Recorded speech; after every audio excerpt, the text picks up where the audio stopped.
Section 1. You'll hear a man calling a catering company.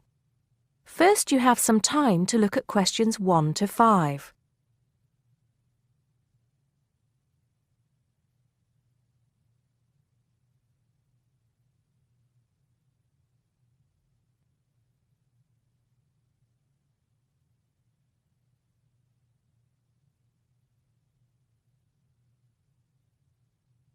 You'll see that there is an example which has been done for you. On this occasion only, the conversation relating to this will be played first. Hello, 5-star caterers. Can I help you? Oh, yes.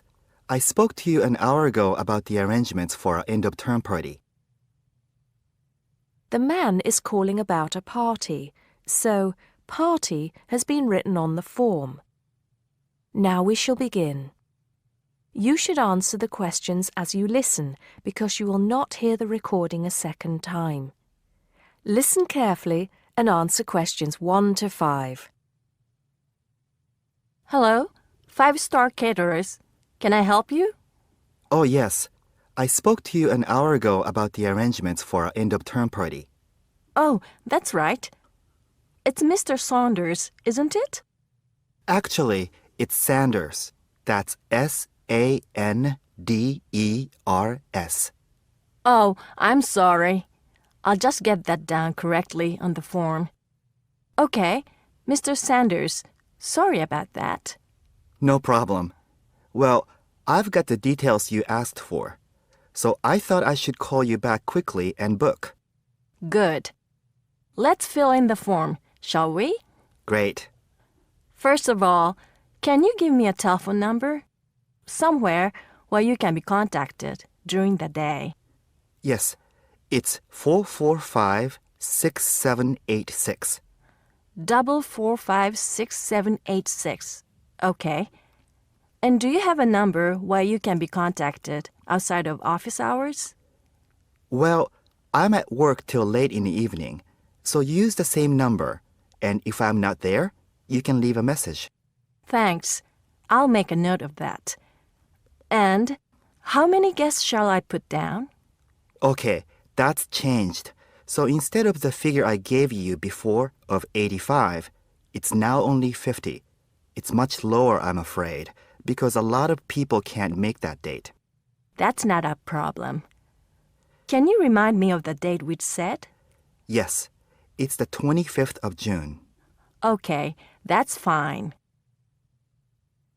Before you hear the rest of the conversation, you have some time to look at questions 6 to 10.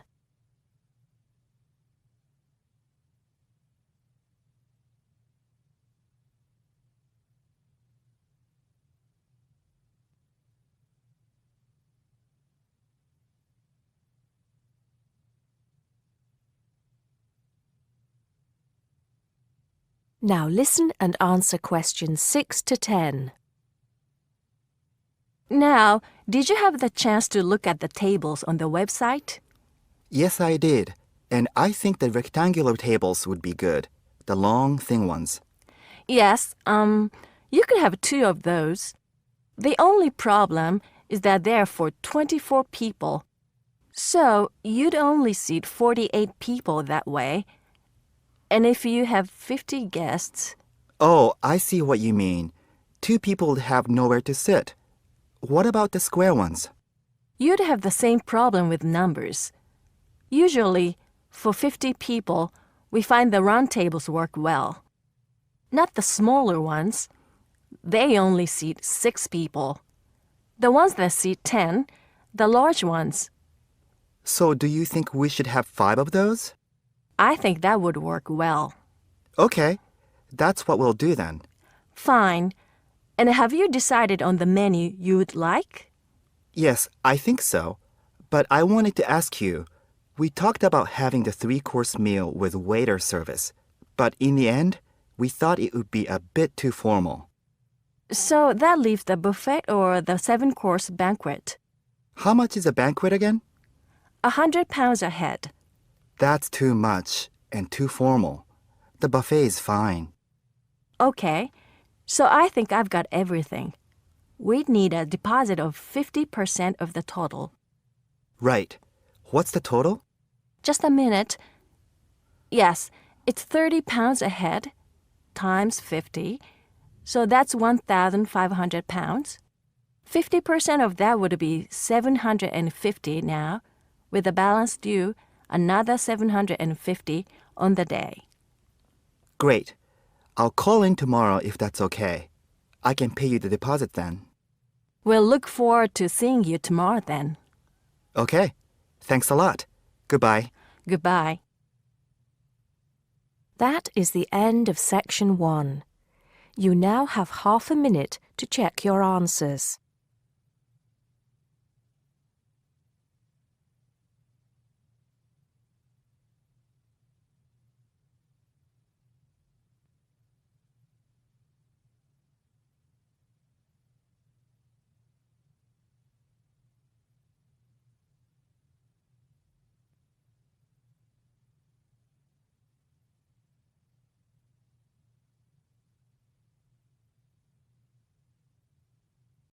Now to section 2.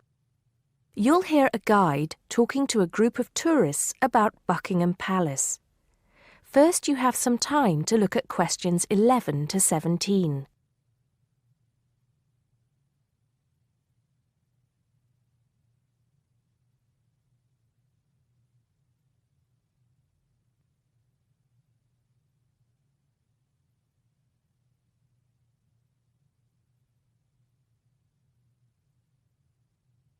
Now listen carefully and answer questions 11 to 17.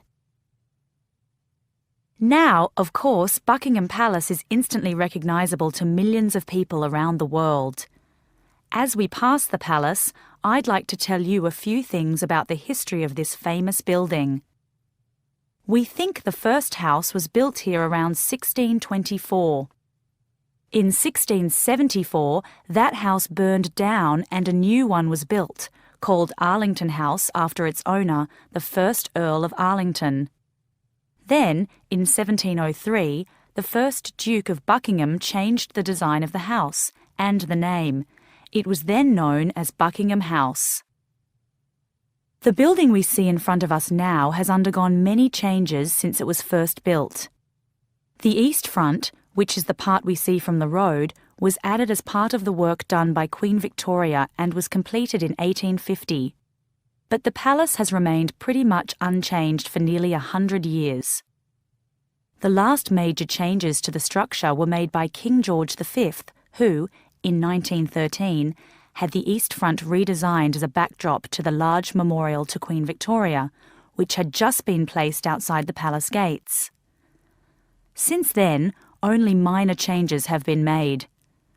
I should point out, though, that the palace was bombed 7 times during the Second World War, most seriously in 1940, when the palace's chapel was destroyed.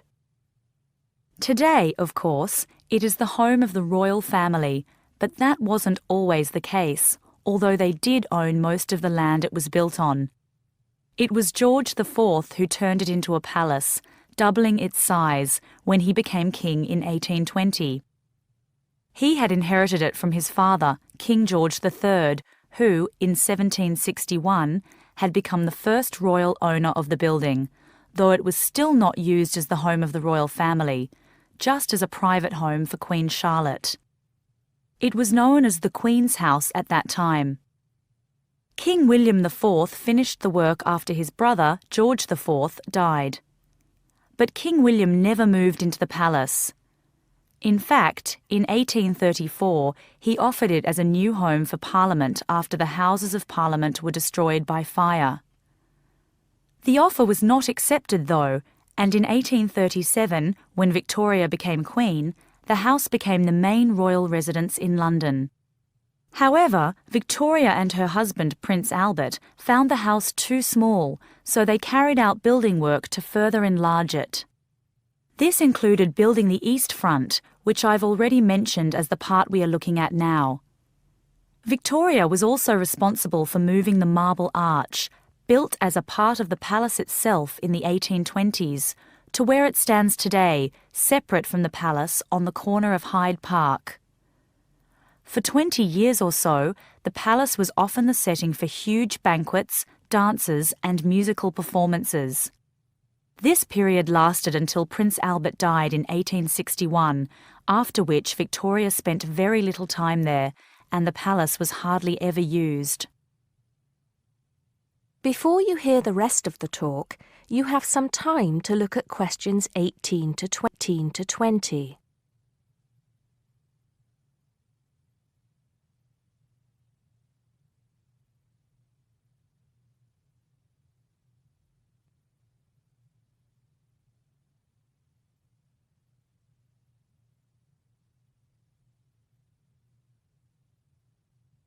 Now listen and answer questions 18 to 20.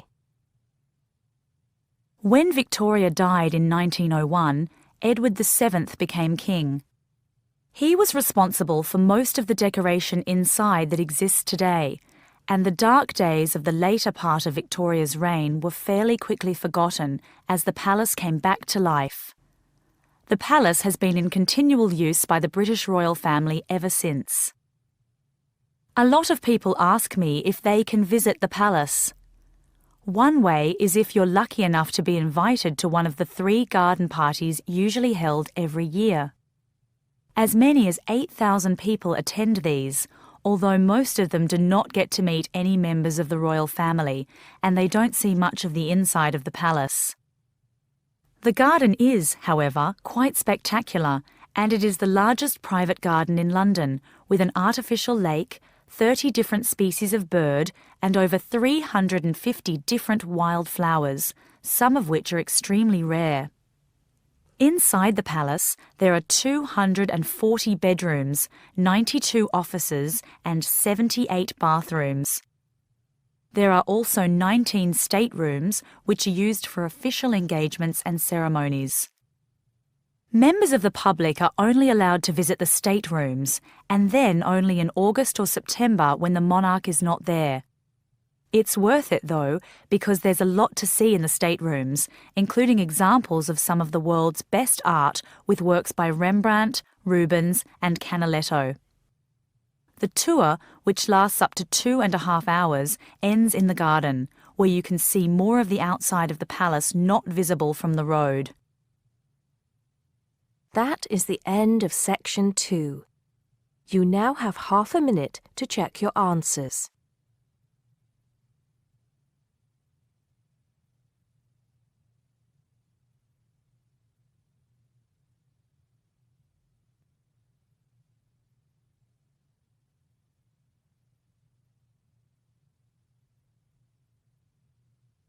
Now turn to section 3.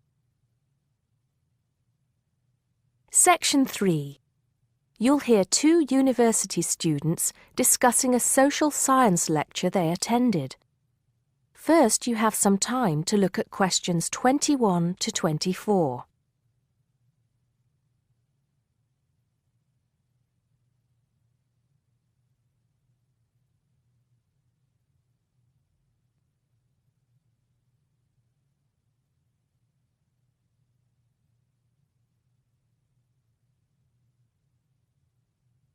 Now listen carefully and answer questions 21 to 24. Did you go to the first social science lecture yesterday? Yeah. Didn't you see me there? No. I was trying so hard to understand the lecturer. What didn't you understand? A lot of it, really. For example, he said we needed to study history as part of the course, but I didn't get why. You probably missed it. He said early on that we need to learn from our past mistakes. Right. But he also said we need to put ourselves in the place of our ancestors. Why is that? I think the point is that it's not enough to know how they lived and what they did. We need to know what they thought. I see. And I've written transferable skills in my notes next, but I have no idea what that means. If you study social science, you learn skills that you can use in a job. Oh, right. Is that all? Okay, but why is that? The point he made was that in studying social science, you use a flexible and adaptable approach to learning. Before you hear the rest of the conversation, you have some time to look at questions 20.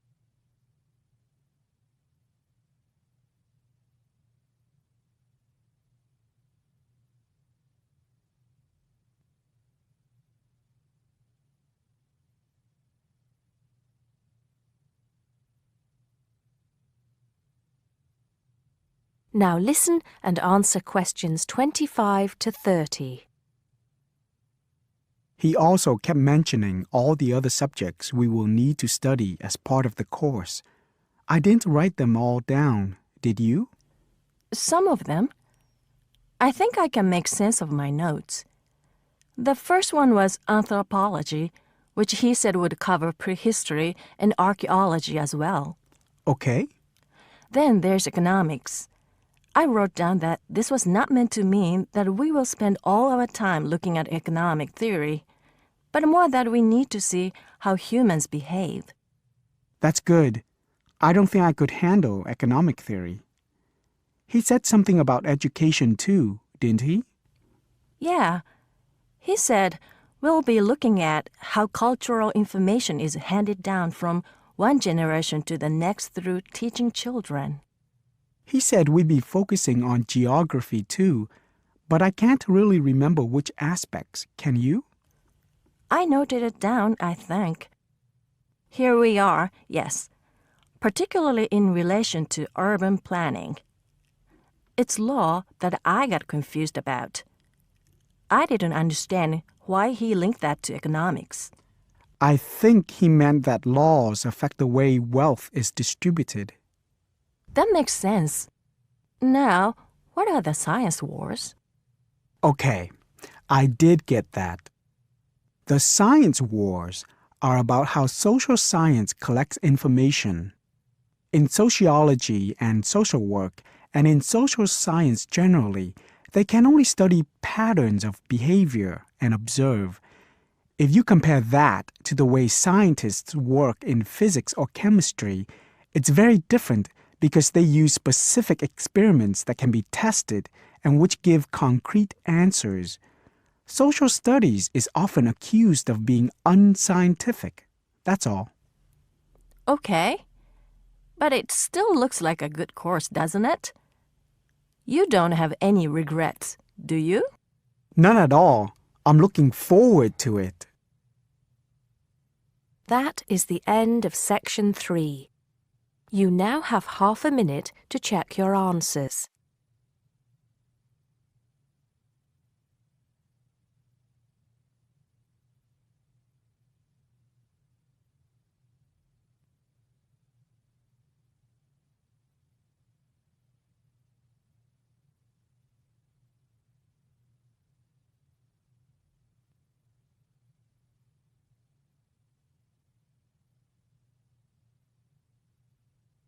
Now turn to section 4. Section 4. You'll hear a lecturer talking to students about America in the 1960s. First, you have some time to look at questions 31 to 37.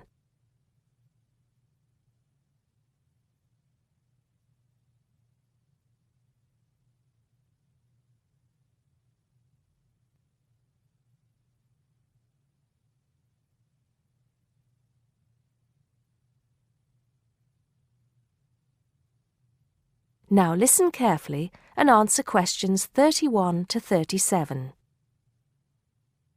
We begin our examination of America in the 1960s with the usual caution. There is no sense in trying to understand any decade without looking at what came before. Those of you who still have outstanding coursework on the 1950s would do well to complete it now, if for no other reason than it will help make sense of the next series of lectures.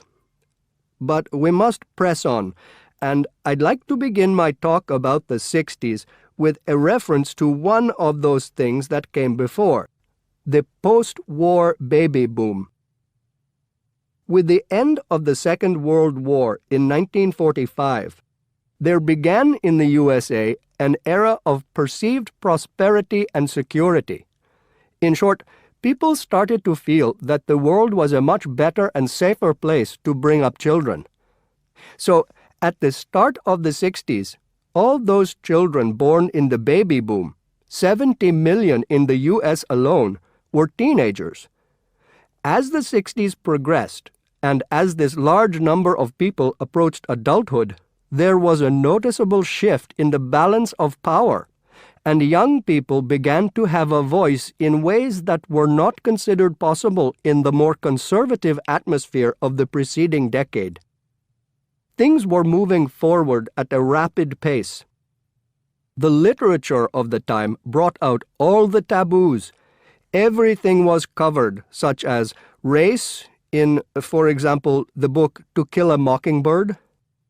The role of women changed, and equality for women, well, let's just say that once certain books were published, women were no longer going to be satisfied with their roles as devoted wives and mothers. Through literature alone, the whole fabric of society was challenged, and by the end of the 60s, things would never again be as they had pretty much been for the preceding 40 years. It was a decade of protest, civil rights protests, feminism, the rights of minorities, the Vietnam War. All these causes led to peaceful and not so peaceful protests on college campuses and elsewhere. People had been given freedom of speech and they were going to use it. The crime rate rose to 9 times what it was in the 50s, as respect for the old order faded away. But it was also a time of great development. In medicine, the 60s saw the first heart transplant. In technology and the space race, where we saw the first American in orbit and lasers being invented at the start of the decade, and the first man on the moon, and the first primitive internet at the end. Before you hear the rest of the talk, you have some time to look at questions 38 to 40.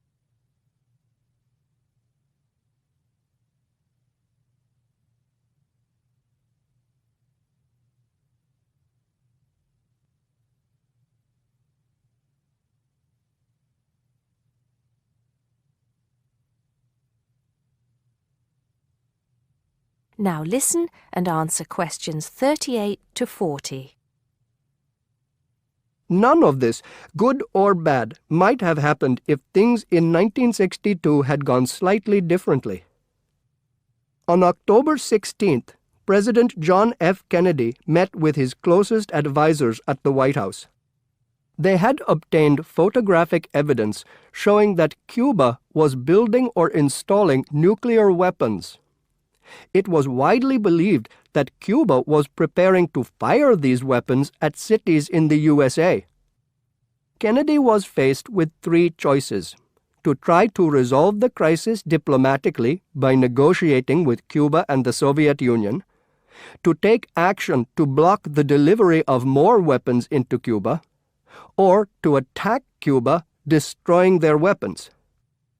Believing that the first option would end in failure and that the third option would lead to war, it was the second option that Kennedy chose. In doing so, he succeeded in preventing the buildup of more missiles. The Soviet Union then withdrew the weapons from Cuba. Most historians agree that if Kennedy had acted differently, the episode would have led to a full-scale nuclear war between the United States and the Soviet Union. Millions would have died, and the world would have been changed beyond recognition. That is the end of section 4. You now have half a minute to check your answers.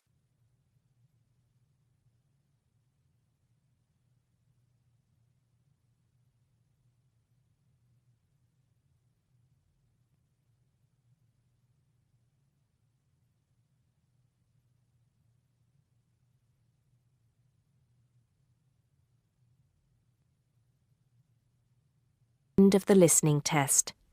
You now have 10 minutes to transfer your answers to the listening answer sheet.